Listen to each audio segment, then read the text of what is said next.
നാളെ രാവിലെ 11:30 നീ താമസിക്കുന്നിടത്തോട്ടൊരു വണ്ടി വരും. അതിൽ പോലീസ് നേടിയിരിക്കും. ആ വണ്ടി വരുമ്പോ നീയും ഭാര്യ എല്ലാം കൂടെ അങ്ങോട്ട് വന്നേച്ചാൽ മതി. ഞാൻ പറഞ്ഞ് ഏർപ്പാട് ചെയ്തിട്ടുണ്ട്. ഞാൻ നാളെ നിനക്ക് എന്തൊക്കെ എഴുതി തരണം ഞാൻ നിനക്ക് എഴുതി തരും. നീ അങ്ങ് വന്നേച്ചാൽ മതി കേട്ടോ. ഞാൻ വേറെ തെറ്റായിട്ട് ചോദിച്ചത്. നിന്റെ തെറ്റും ശരിയും നീ ഇങ്ങോട്ട് എടുക്കണ്ട.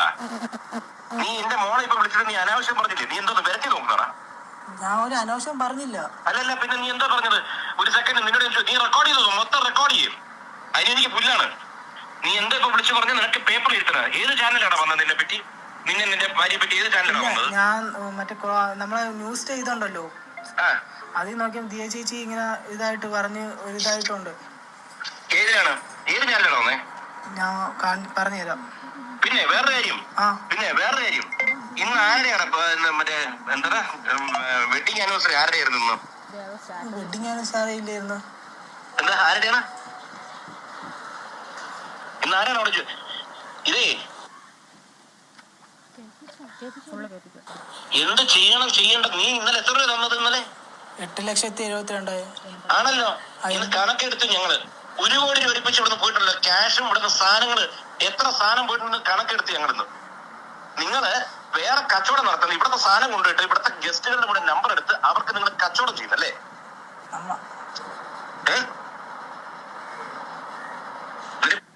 ഇത് വന്നിട്ട് നമ്മൾ അവിടെ വക്കീലിൻ്റെ അടുത്ത് ഇരുന്നപ്പോൾ നമ്മൾ ക്യാഷ് തന്നതിന് എന്തെങ്കിലും ഒരു പ്രൂഫ് ഉണ്ടോ എന്ന് അവരെ ചോദിക്കാൻ വേണ്ടിയിട്ട് നമ്മൾ കോൺടാക്ട് ചെയ്തതാണ് അവരെ. പക്ഷെ നമ്മൾ എന്തെങ്കിലും തന്നതായിട്ട് നമുക്കൊരു റെസിപ്റ്റ് തരാമോ? ആ സമയത്താണ് അയാൾ ഇത് പറയുന്നത് നമ്മുടെ അടുത്ത്. പിന്നെ ഈ ഫോട്ടോയിൽ കാണുന്നത് ഇയാളാണ് നമ്മുടെ അടുത്ത് പോലീസാണെന്ന് പറഞ്ഞ് നമ്മളെ കൊണ്ട് നിർബന്ധിപ്പിച്ച് സ്റ്റേറ്റ്മെൻറ്റ് എഴുതിപ്പിക്കുന്നത്. ഇയാളുടെ പേര് സന്തോഷ് എന്നാണ്.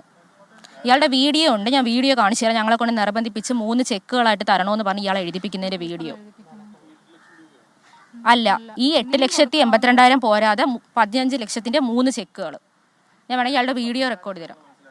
ആ സന്തോഷമാണ്, അയാൾ പോലീസാണെന്നാണ് പറഞ്ഞത് നമ്മുടെ കയ്യിൽ. പിന്നീട് കൃഷ്ണകുമാർ സാറ് അങ്ങനെയൊന്നും ഇല്ലായിരുന്നു. പക്ഷെ അതിന് അവരുടെ അടുത്ത് തെളിവ് എവിടെ? 1 കോടിയുടെ എടുത്തതിൻ്റെ തെളിവ് എവിടെ? നമുക്ക് തെളിവല്ലേ ആവശ്യം.